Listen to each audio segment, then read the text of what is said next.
Halo, balik lagi bersama gue Firman Tipura Santoso yang selalu akan mengedukasi kalian mengenai investasi dan keuangan kepada Anda. Nah, sekarang ada yang baru nggak nih? Beda kan dari video-video yang lain lah ya. Yang sekarang udah gue kembangin nih. Dari yang kemarin mungkin cuma pakai recording. Nah, sekarang gue coba kembangin karena ya masukan dari teman-teman juga, katanya kemarin ada audionya. Dan makasih, artinya kalian menonton video saya. Ya udah. Gue akan berlama-lama lagi ya kan, jadi ini tonton terus sampai habis. Jangan lupa subscribe, like, dan komennya. Langsung kita ke topiknya kan. Nah, sekarang kita akan membahas buku. Sebenarnya bukan membahas buku, lebih tepatnya apa yang gue dapat dari buku ini sih. Ini ada nama buku The New Great Depression. Keren ya, itu covernya ada gambar USD, terus ada gambar masker COVID ya kan. Ya gue sebenarnya agak-agak takut sih, karena takut video di take down, cuman ya udahlah ya. Cuman ya gue akan bahas buku ini, tapi nggak semuanya ya, gue bahas apa yang gue tangkap aja, terus gue relate dengan sekarang kayak gimana. Cuman baiknya adalah gue nggak akan langsung bahas ke economic impactnya sih. Gue harus bahas dari virus itu sendiri, baru nanti gue akan bahas ke economic impact, baru mungkin kesimpulannya nanti. Oke, nah gue akan bahas virusnya dulu nih. Jadi virus COVID-19 ini ditemukan di Wuhan, China ya. Kita tahu juga di berita-berita kayak gitulah ya. Dan ini cukup meresahkan masyarakat dunia. Ada tuh tahun 1918 sampai 1920. Itu namanya Spanish flu. Itu dinotaben kan menjadi pandemi terparah di seluruh dunia. Itu bisa memakan jiwa, kalau gue lihat di Wikipedia, sampai 100 juta people die because of this pandemic. Cukup ya, menyeramkan sekali 100 juta ya. Gimana tuh traumanya, apalagi pada zaman dulu gak ada teknologi, mungkin dunia medis juga belum secanggih sekarang. Itu benar-benar kayak Thanos kan. Pada saat virus itu, kalau misalkan gua bandingkan, maksudnya gua mengandai-andai kejadian 1920 sama sekarang 2020, economic impactnya itu hampir sama. Cuma nanti ada beda sedikit, karena kita sekarang ini ada teknologi, dulu enggak. Orang bilang Spanish flu itu kayak great reset, jadi kayak reset button gitu. Ini tuh dampak ekonominya tuh parah. Jadi depresi itu bisa kejadian lagi nggak sih? Bisa. Ini ada satu sedikit anomali yang gue bingung pada saat itu. Kalau misalnya kita lihat market, ya kita misalkan paling gampang market investasi saham lah ya. Tahun 1920 itu kan flu-nya selesai lah ibaratnya. Flu-nya tuh 1918 sampai 1920. Dari 1920 sampai 1929 itu market saham pada saat itu di US itu rally, bullish, kenceng-kencengan tuh. Kalian bisa lihat di internet. Karena apa? Dibandingin sama, coba kalian bandingkan dengan emas. Itu saham tuh naiknya pesat dalam waktu 9-10 tahun lah dari virus itu selesai. Nah, pada saat perjalanan 9-10 tahun itulah yang dinamakan depression. Gue nggak bisa memprediksi ini bakal kejadian sama lagi gitu ya. Cuman hampir-hampir mirip gitu. Kalau kalian nonton How the Economic Works yang gue kasih di video sebelum-sebelumnya, itu kalian nonton yang namanya long term debt cycle. Itu siklus besarnya, big cycle-nya. Di situ lah. Menurut gue ya ini big cycle udah kejadian gitu. Jadi itu selama 9 tahun dari 1920 sampai 1929 itu depression. Nah, jadi depression itu apa sih? Jadi menurut buku ini, James Ricard, depression itu tuh beda sama resesi. Kalau resesi itu kan yang kita tahu pertumbuhan 2 kuartal suatu negara itu minus. Oh, depression ini beda, karena ini kasusnya sangat jarang. Sebenarnya ada pertumbuhan, tapi tertekan, terdepres. Yang misalkan ya, yang tadi bisa bertumbuh 5%, jadi cuma tumbuh 4%. terus tumbuh 3%. Padahal kerjaan produktivitasnya itu udah kenceng banget, produktivitas ekonomi udah bagus, tapi kok tumbuhnya kecil. Nah itu depres. Karena apa? Karena utang. Kalau misalnya kita analogikan kita ya sebagai ekonomi nih, misalkan kita pendapatannya 5 juta, sebelum depression kita bisa save up to misalkan 2,5 juta. Tapi pas periode depression, gaji sih naik, pendapatan naik, tapi persentase yang kita bisa save itu makin kecil. Itu nggak kerasa, dan ya udah kita taunya pendapatan kita naik, tapi kita nggak pikirin pengeluarannya. Pada saat depression, gaji kalian misalnya 10 juta sih, akan bisa jadi, tapi pengeluaran kalian bisa sampai 7 juta. Kalau kita kebutuhannya normal seperti biasa. Nah, solusinya apa? Nanti gue kasih tahu. Kalau misalkan kalian merasakan itu, ada 2 pilihan sebenarnya. Solusinya adalah, misalkan kalian beli barang grade A, harganya 100.000. Mungkin pada masa depression, grade A bakal naik harganya 150.000, tapi ada grade B, gitu loh, harganya 100.000. Kalau ikutin budget, ya sudah, kalian beli grade B. Kalau misalnya kalian mau grade A, kalian harus naikin income kalian supaya dapat persentase saving yang sama. Jadi itu periode depression. Jadi ada 2 pilihan, kalian mau naikin income atau turunin grade. Itulah solusi simple lah dari gue. Itu jadi mungkin dari kalian ini ada banyak teman-teman mungkin yang ngerasa kok gue kayak nge-save pakai susah, atau enggak kok kebutuhannya kayaknya kok banyak gitu. Kok itu kayak biaya nikah, biaya rumah, biaya sehari-hari kok mahal, kok kayaknya beda gitu, karena mungkin kita di dunia kerja baru gini kan, kita nggak pernah tahu mungkin hewan orang tua kita kayak gimana, cuman kayak ngerasa kok nggak make sense kalau misalnya kita mau beli rumah terus kita DP, PR, itu butuh berapa pemasukannya. Kalau misalnya emang apa jaminannya, misalkan itu KPR kita bisa cicil 15-20 tahun, apa jaminannya supaya gaji kita tuh bisa termaintain segitu. Tapi pada saat kondisi itu sebenarnya psikologis manusia adalah pada saat tertekan seperti itu, dia pasti gimana caranya mencari income untuk membayar itu. Pada saat 1929 tadi, itu the peak of depression.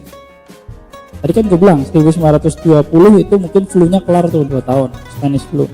Habis itu periode 1920 sampai 1929 itu masa depression.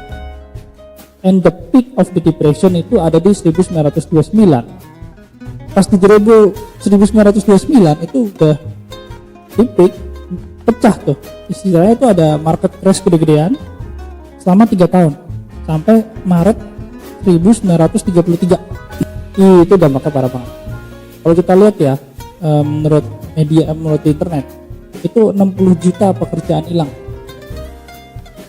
Pada zaman dulu, makanya kan dulu belum ada teknologi, belum ada apa. Sekarang kan ada nih, ada teknologi, kalian kita mungkin bisa kerja freelance, bisa kerja apa. Bahkan ada juga isu-isu di Amerika itu lagi banyak namanya the Great Resignation. Jadi orang-orang pada resign dari kerjaannya dan akhirnya mereka menentukan untuk freelance. Nah, sekarang kita relatein sama kondisi sekarang.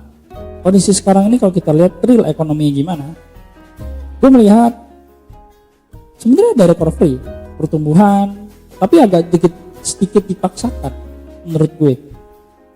Ya pemerintah udah ngeluarin stimulus, udah ngasih BLT kemarin, itu bagus sih. Itu good move dari pemerintah supaya ekonomi tetap berjalan dan tetap bertumbuh. Karena proses stimulus itu ibaratnya uang itu diproduksi dari bank masuk ke pemerintah dulu, bank sentral lah istilahnya, ke Indonesia, ke government dulu, barulah dilempar ke swasta.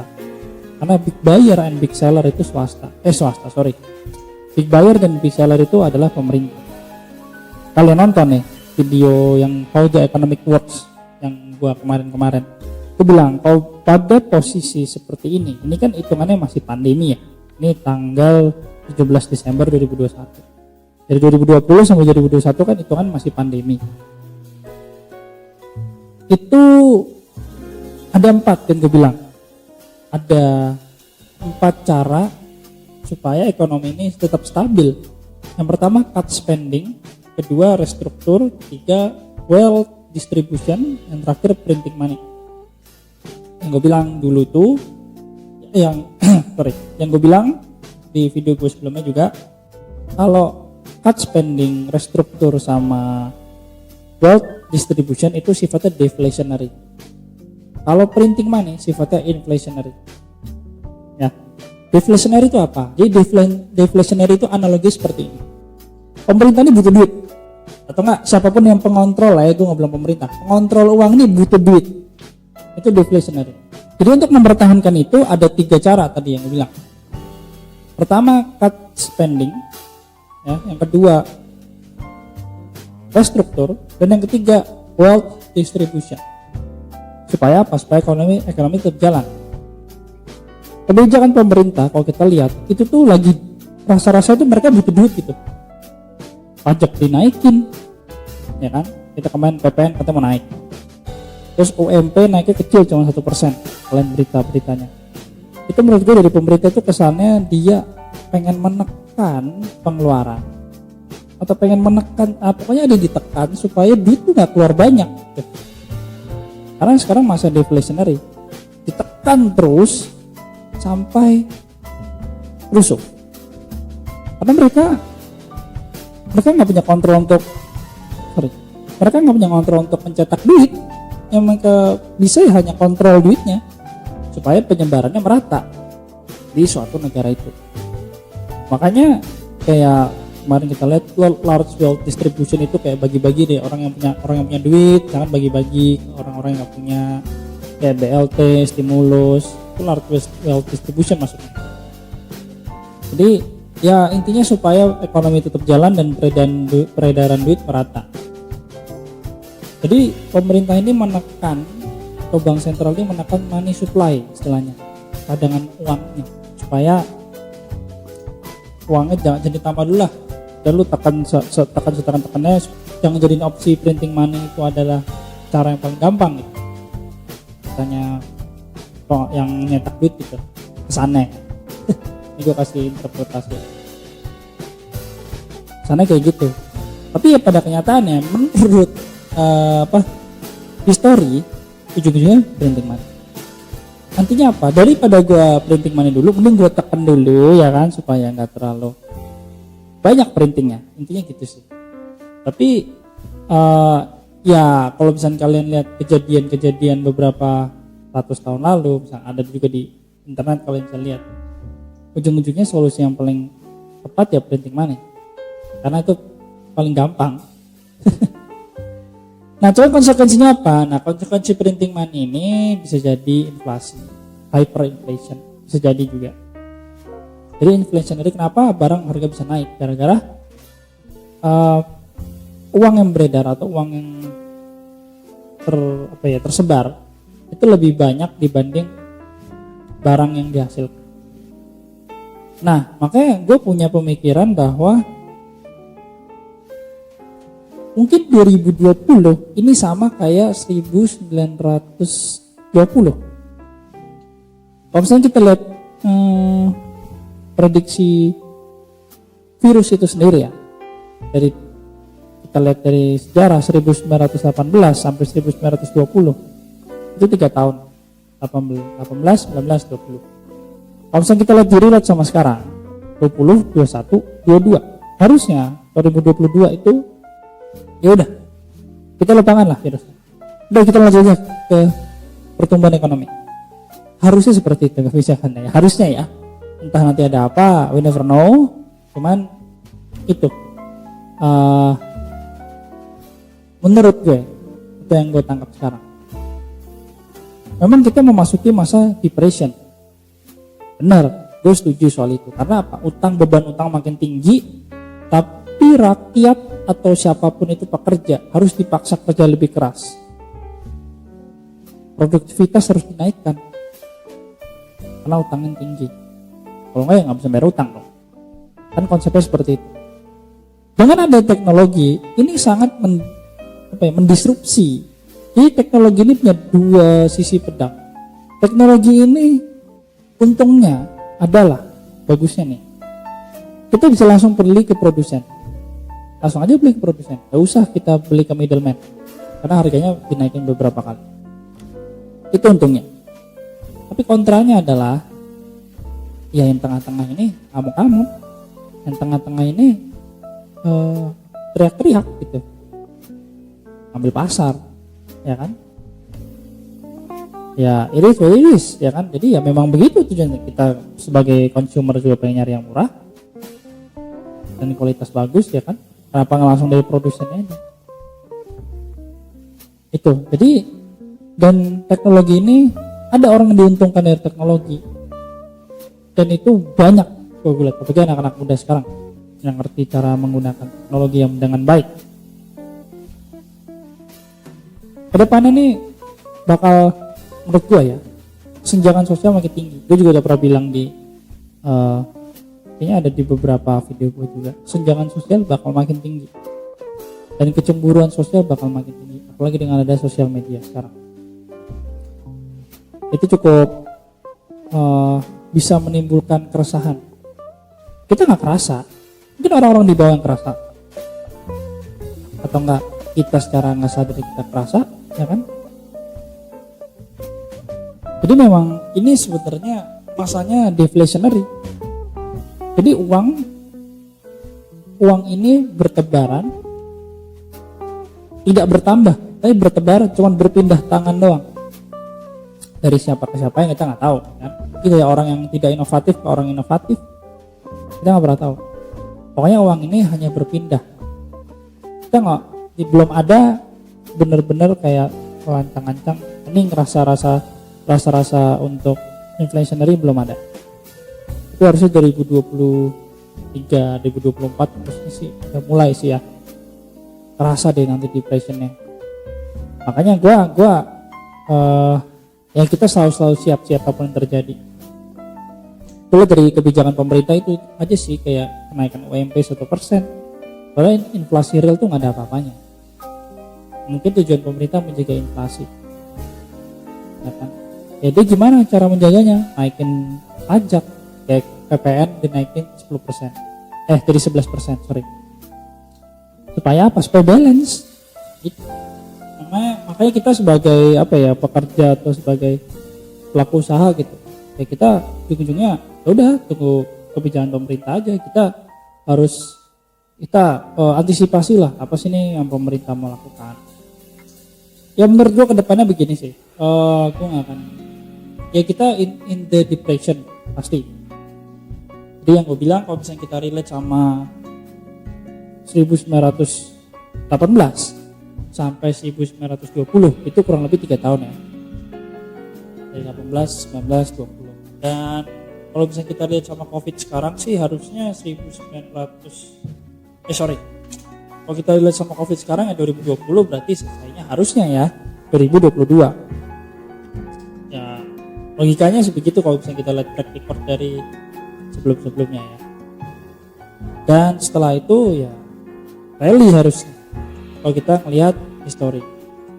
Jadi menurut gue bakal banyak banget game changer atau perubahan-perubahan yang terjadi di 5-10 tahun ke depan. It's gonna be tough, harus ini sangat berat ke depannya, karena ya kita dituntut untuk lebih produktif, kalau tidak ya bye bye. Jadi pesan gue kalian, dalam menghadapi depression ini atau akad depression ini, belajar tentang sejarah ekonomi seperti apa, terus belajar tentang financial literacy, investment, dan tetap produktif, tetap bekerja kayak biasa aja sih. Menurut gue sih gitu aja. Jadi gak usah dibikin panik ya, cuman kita harus selalu ready, harus selalu siap. Jadi itu aja yang bisa gue kasih tahu ke kalian, dan bye bye.